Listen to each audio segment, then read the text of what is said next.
Welcome to the African News Update on Top Accolade News. The headlines: President Museveni defends civilians' trial in military court-martial. Zimbabwe's banking sector sees 13% growth in foreign currency deposits. President-elect MAHAMA faces economic challenges as he prepares to lead Ghana. Zimbabwe's new retrenchment regulation boosts worker protection.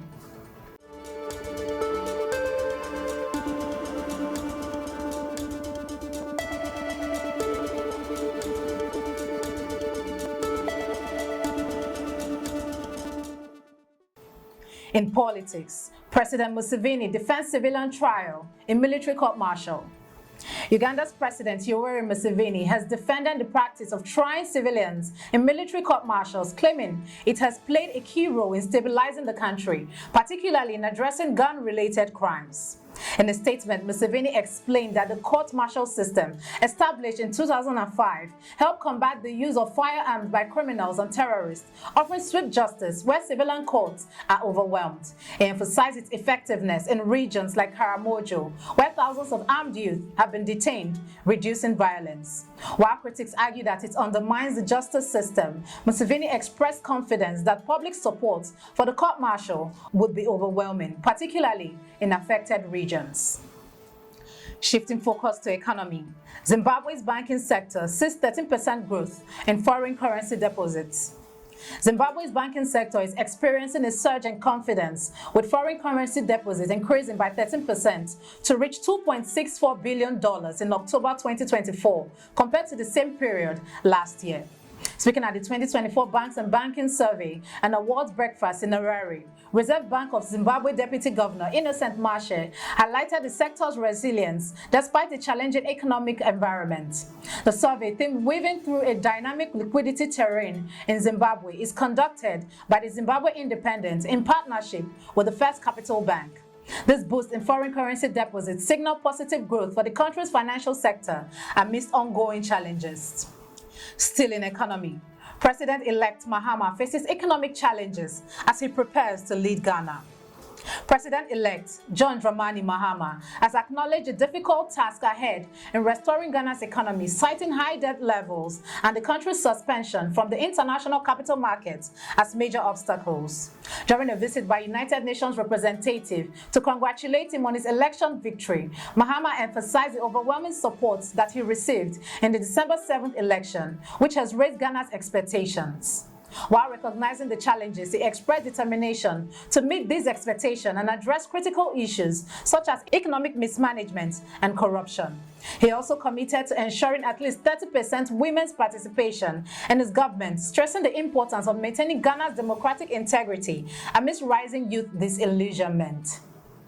Moving on in economy, Zimbabwe's new retrenchment regulation boosts worker protection. Zimbabwean workers have praised the government's recent overhaul of retrenchment regulation, which now mandates 1 month's salary of every year of service, a significant improvement from the previous rule of 1 month's salary for every 2 years.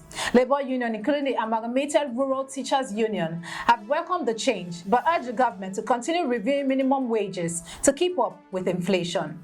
Union leaders also advocate for better protection for contract workers and mandatory share ownership in the mining sector.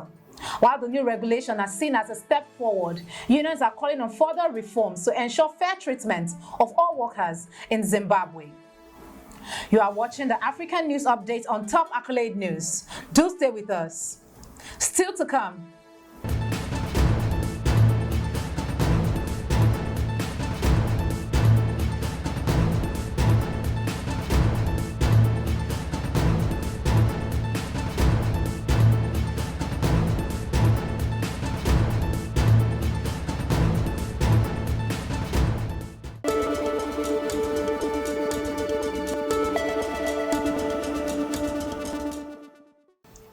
Thanks for staying with us. Moving on in economy, Electrify Africa launches in Kampala. Electrify Africa, a groundbreaking electric mobility initiative by Simba Innovative Limited, has officially launched in Kampala, marking a significant step towards transforming Uganda's transportation sector. The company is introducing a community-driven model that empowers individuals and local businesses to invest in electric vehicle chargers, creating a seamless network of electric mobility. With the Tesla Model X as a symbol of innovation, Electrify Africa aims to raise awareness through city drives and regional tours. The initiative promotes environmental sustainability while fostering economic empowerment, offering affordable EV charging solutions that will make electric mobility accessible to all. Moving to international relations, Ethiopia and Somalia agreed to hold talks over dispute on Somaliland deal.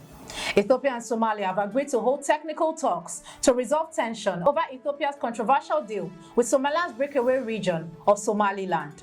The dispute arose after Ethiopia signed a memorandum of understanding with Somaliland in January to establish a marine base in exchange for recognizing Somaliland's independence, a move Somalia views as a violation of its territorial integrity. In a joint declaration made after talks mediated by Turkish president, both sides agreed to begin discussion by February 2025 to reach a solution that respects Somalia's sovereignty while addressing Ethiopia's need for sea access. The goal is to finalize mutually beneficial commercial arrangements and foster peace and cooperation between the two nations. In entertainment, TRIGGERFISH and UNESCO launched the Creators Labs to empower women in African animation. Cape Town's TRIGGERFISH, Africa's leading animation studio, has partnered with UNESCO to launch a groundbreaking initiative aimed at advancing gender equality in the African animation industry. Titled the Creators Labs, the new program will provide training and mentorship to women across Africa, focusing on empowering them for leadership roles within animation. With the African animation sector rapidly growing, the initiative will offer aspiring directors and artists access to master classes, mentorship, and networking opportunities. Through this collaboration, TRIGGERFISH and UNESCO aim to dismantle barriers and create a more inclusive, diverse, and innovative animation industry. Applications open December 9th.